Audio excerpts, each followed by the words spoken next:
Vamos iniciar nossa leitura em nome do Pai, do Filho e do Espírito Santo. Amém. Vinde, Espírito Santo, enchei os corações dos vossos fiéis e acendei neles o fogo do vosso amor. Enviai vosso Espírito e tudo será criado e renovareis a face da terra. Oremos. Ó Deus, que instruístes os corações dos vossos fiéis com a luz do Espírito Santo, fazei que apreciemos retamente todas as coisas segundo o mesmo Espírito e gozemos da sua consolação. Por Cristo nosso Senhor. Amém. Leitura do livro de Samuel. Primeiro livro, parte 2, Reinado de Saul. Do capítulo 18, versículo 1 ao capítulo 19, versículo 25. Amizade entre Davi e Jonatas. Tendo Davi acabado de falar com Saul, a alma de Jonatas apegou-se à alma de Davi, e Jonatas começou a amá-lo como a si mesmo. Naquele mesmo dia, Saul o reteve em sua casa e não o deixou voltar para a casa de seu pai. Jonatas fez um pacto com Davi que ele amava como a si mesmo.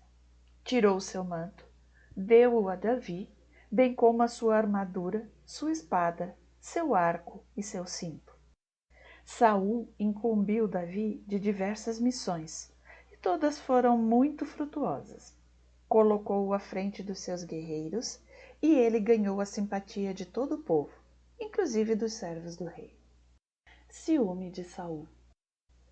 Voltando o exército, depois de Davi ter matado o filisteu, de todas as cidades de Israel saíam as mulheres ao encontro do rei Saul, cantando e dançando alegremente ao som de tamborins e símbolos. E enquanto dançavam, diziam umas às outras: Saul matou seus milhares e Davi seus 10 milhares. Saul irritou-se em extremo e desagradou-lhe tal coisa. Dão 10.000 a Davi, disse ele, e a mim apenas 1.000? Só lhe falta a coroa.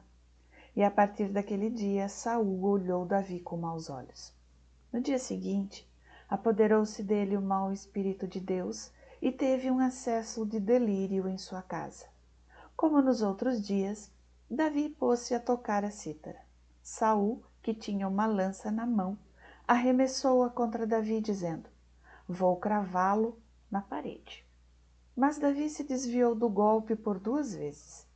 Saul temia Davi, porque o Senhor estava com o jovem e tinha se retirado dele. Afastou-o então de si, estabelecendo-o chefe de 1.000 homens, à frente dos quais Davi empreendia as suas expedições. Saía-se bem em todas as suas empresas, porque o Senhor estava com ele. Saul, vendo-o tão engenhoso, teve medo dele. Mas todos em Israel e Judá o amavam, porque ele entrava e saía diante deles. Casamento de Davi. Saul disse a Davi: Eis minha filha mais velha, Merabe, que eu te darei por mulher, contanto que sejas valoroso e combatas nas guerras do Senhor. Saul pensava: Não é bom que o fira a minha mão, mas antes a dos filisteus. Davi respondeu: Quem sou eu? E o que é a minha vida ou a família de meu pai em Israel para que me torne genro do rei? Ora, tendo chegado o tempo em que Merabe, filha de Saul, devia ser dada a Davi, deram-na em casamento a Adriel, o molatita. Ora, Micol, filha de Saul, amava Davi. E contaram-no a Saul, que se alegrou com isso. Vou dar-lhe Micol, pensava Saul, para que ela lhe seja uma armadilha e ele caia na mão dos filisteus. Saul disse, pois a Davi pela 2ª vez: Agora vais tornar-te meu genro. E ordenou aos seus servos que dissessem em segredo a Davi: O rei afeiçoou-se a ti e todos os seus servos te amam. Torna-te genro do rei. Os servos de Saul repetiram essas palavras aos ouvidos de Davi, mas este respondeu: Parece-vos pouca coisa ser genro do rei? Eu sou pobre e de condição humilde. Os servos de Saul referiram-lhe as palavras de Davi. Dir-lhe-eis, respondeu Saul, que o rei só pede como dote 100 prepúcios de filisteus para vingar-se dos seus inimigos. Seu desígnio era entregar Davi nas mãos dos filisteus. Transmitiram os servos a Davi essa mensagem, o qual se agradou da proposta de tornar-se genro do rei. Antes que expirasse o termo fixado, Davi partiu com seus homens. Matou 200 filisteus e trouxe os seus prepúcios, entregando-os integralmente ao rei para se tornar seu genro. Saul deu-lhe por mulher sua filha Micol. Ele compreendeu que o Senhor estava com Davi. Sua filha Micol o amava. O rei sentiu com isso redobrar o seu medo. Durante todo o resto de sua vida, ele detestou Davi. Cada vez que os chefes dos filisteus faziam incursões, Davi era mais bem-sucedido que todos os homens de Saul, o que deu ao seu nome grande fama. Fuga de Davi. Saul falou ao seu filho Jonatas e a todos os servos, ordenando-lhes que matassem Davi. Mas Jonatas, que tinha grande afeição por Davi, preveniu-o disso. Saul, meu pai, procura matar-te. Há de sobreaviso amanhã cedo. Esconde-te. Sairei em companhia de meu pai ao campo onde estiveres. Falar-lhe-ei de ti para ver o que ele diz e te avisarei depois. Jonatas falou bem de Davi a seu pai e ajuntou. Que o rei não faça mal algum ao seu servo Davi, pois que ele nunca te fez mal algum. Ao contrário, prestou-te grandes serviços. Arriscou a sua vida para matar o filisteu, e o Senhor deu uma grande vitória a Israel. Foste testemunha disso e te alegraste.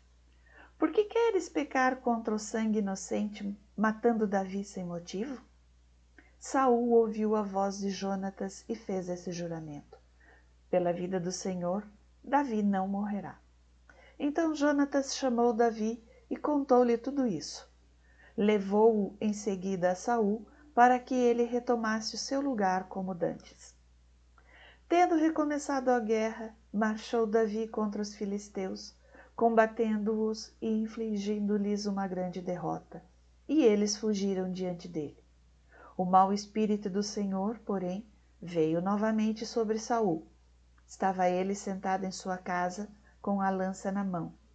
Davi tocava a cítara. Saul então arremessou-lhe a lança, procurando cravá-lo na parede. Davi desviou-se e a lança foi cravar-se na parede. Davi esquivou-se e fugiu naquela mesma noite.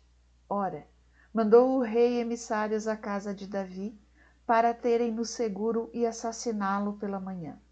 Mas Micol, mulher de Davi, disse-lhe: Se não fugires esta noite, amanhã serás um homem morto. Fê-lo, pois, descer pela janela, e ele fugiu, são e salvo. Micol tomou o terafim, meteu-o na cama, colocou-lhe em redor da cabeça uma cobertura de pele de cabra e cobriu tudo com o manto. Quando chegaram os enviados de Saul para prender Davi, ela disse-lhes: Ele está doente. Saul mandou-os de novo com ordem de vê-lo, dizendo: Trazei-mo com sua cama e eu o matarei. Tendo chegado os mensageiros, só encontraram na cama o terafim com uma coberta de pele de cabra no lugar da cabeça. Saul disse a Micol: Por que me enganaste assim, deixando escapar o meu inimigo? Micol respondeu: Porque ele me disse: Deixa-me partir, senão te mato. Davi em casa de Samuel. Davi fugiu, pois, e foi ocultar-se junto de Samuel em Ramá, e contou-lhe tudo o que Saul lhe fizera, e foram ambos morar em Naiote. Disseram a Saul: Davi está em Naiote, perto de Ramá. Saul mandou homens para prendê-lo, mas quando viram a comunidade dos profetas em delírio, tendo Samuel à sua frente, o Espírito de Deus veio sobre os enviados de Saul, que começaram também eles a profetizar. Contaram-no a Saul, que enviou outros mensageiros, mas também estes se puseram a cantar como os primeiros. Saul mandou um terceiro grupo, os quais também profetizaram. Então ele foi pessoalmente a Ramá. Chegando à grande cisterna de soco, perguntou: Onde estão Samuel e Davi? Estão em Naiot, responderam-lhe, perto de Ramá. Mas no caminho para Naiot, assaltou-o também o Espírito de Deus, e Saul foi tomado de transes por todo o caminho até chegar a Naiot. Despiu suas vestes, profetizando diante de Samuel, e ficou assim despido, prostrado por terra durante todo o dia e toda a noite. Daí o ditado: Está Saul também entre os profetas?